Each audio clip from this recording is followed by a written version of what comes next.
You're tuning into Black and White Sports on YouTube. The no-holds-barred truth on sports. The main event starts now. I'm back. Rodriance for our Black and White Sports. Well, I have seen some creative mental gymnastics in all of our time of having this channel, and of course, ratings has been a big thing in the history of this channel that we have watched.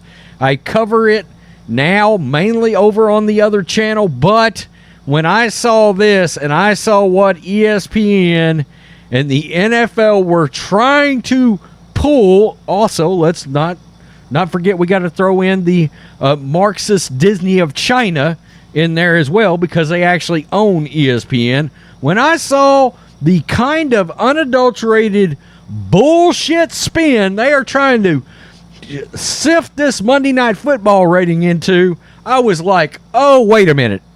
And much to his credit, and I will give him some credit here, Mike Florio called their asses out too for spinning what is a terrible couple of Monday Night Football ratings, particularly that Bills and Titans game.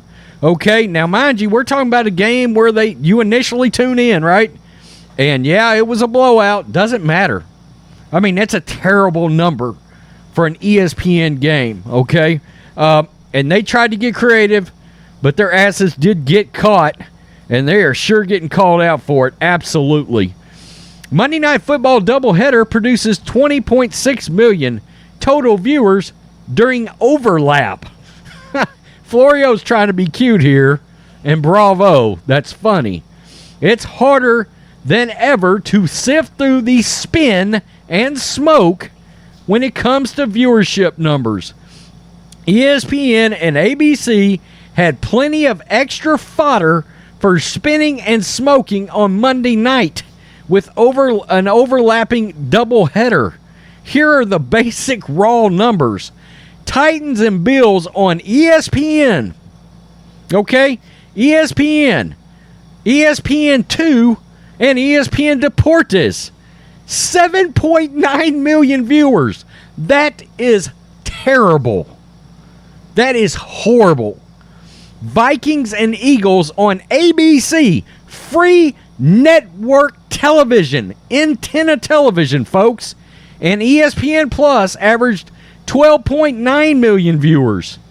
Wow. Neither number is all that phenomenal. No, it's not. Which likely has something to do with the fact that neither game was all that compelling. Actually, on paper, both of these games look like something to tune into. They both ended up being blowouts, but it really doesn't matter. Okay, because these numbers start when everybody's tuning in.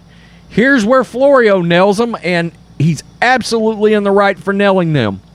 The PR spin doctors at Disney have whipped up a bigger number regarding the total viewership during the inherently frustrating, for many, 2-game overlap. I hated it. I like the idea of a Monday night doubleheader. I do, actually.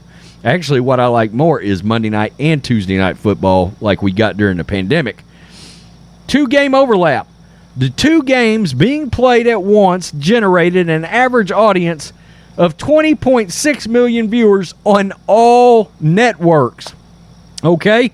That exceeds the average audience for the entirety of the Week 1 Broncos-Seahawks game. Well, that sounds all well and good, and that sounds great when you put it in a blender and you spin it out, and then you pour a big fat cup of bullshit. Because listen to this. It should sound good. It is 2 full games, 2 NFL games, and 4 fan bases to get to 20.6 million viewers. Okay? I mean, you can't spin that anyway. It's 2 games, separate games, and 4 fan bases to work yourself up, to saunter yourself up, ESPN and NFL, to reach 20.6 million viewers. You needed 2 games and 4 fan bases to get there. And during the period of overlap, the game being played on the larger network Vikings-Eagles was not yet decided. The question becomes whether two games played back-to-back could do better, especially with a 6-hour Manningcast marathon to go along with consecutive games. Maybe ESPN and ABC, working with the NFL, should try that next year. So let me add this up real fast. So we've got ESPN Plus and ABC, that's 2. ESPN 2, that's 4. And ESPN Deportes. So you got to...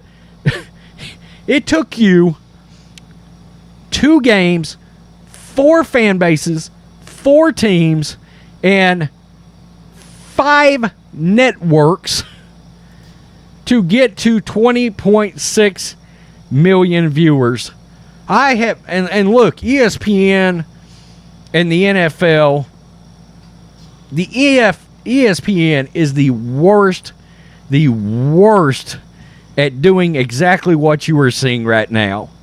Okay, their Monday Night Football ratings have not been great in years. Last week was the first one, and I don't know how long, that actually garnered the attention of anybody since Monday night. And look, Monday Night Football should always be for everybody. It was the worst idea in the history of bad ideas to put it on pay television, which is what ESPN, you got to have satellite, cable, streaming, something in order to get Monday Night Football. It should always be on free TV. That's how it was when we grew up. It was on antenna ABC for everybody to watch. But ever since they got greedy, they decided to move it to ESPN. The ratings have never been all that great. Okay? Last week, they had Russell Wilson going back to Seattle, and everybody tuned in for that homecoming for Russell Wilson, and Troy Aikman and Joe Buck showing up on Monday night for the first time ever. It got a good rating. I didn't come out and bash them last week, but this is some bullshit. And on a side note, Amazon released a statement yesterday, and I did a video on that, talking about, oh my goodness, the most Amazon Prime signups ever in a day. Yeah, okay, that's kind of impressive, but where is your Thursday night rating? Where's your Thursday night rating? This is Wednesday of the next week. Okay? Just like I said in my video yesterday, I literally know a guy that works for a telecom company. He's over the entire department, and they do web hosting. A Fortune 500 company, by the way, okay? I used to be an IT guy. This guy's my best friend. I called him. I said, shouldn't they have some kind of a number to release by now? He said, Rhodes, Amazon had that number 1 hour after this thing was over. 1 hour after this thing was over, they knew exactly how many people streamed that football game. And it's not out. That number is not out. You notice I haven't made a video. Thursday Night Football got 7 million viewers. It's not out anywhere. And they told their advertisers, we think we're going to draw 12.5 million. Well, if they'd have drawn 12.5 million, you would think that number would have gotten out. We are 6 days later with no actual rating for Thursday Night Football. Now, if that doesn't seem fishy, I don't know what does. Okay?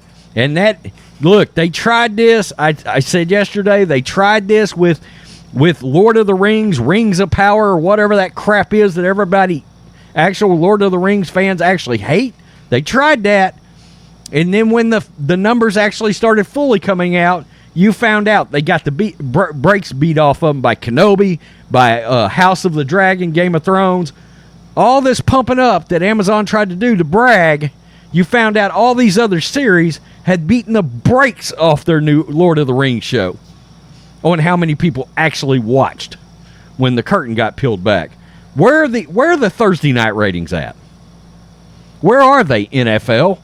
Would love to know. Where are they, Amazon? Hey, Bezos, is this on? Where are they? Wow. I mean, come on. It took you 2 games and 4 fan bases and 5 networks to get to 20 million viewers. Pathetic. I mean, that's bad. Look, it's one thing to have bad ratings. It's another thing to try to put the sons of bitches in a blender and spin them up and then pour a big heaping glass of, hey, here's a nice cold glass of bullshit for all y'all to swallow. Nah, not doing it. Peace. I'm out. Till next time. Thanks for watching the show. Be sure to like, comment, and subscribe. Be sure to tune in next time on Black and White Sports.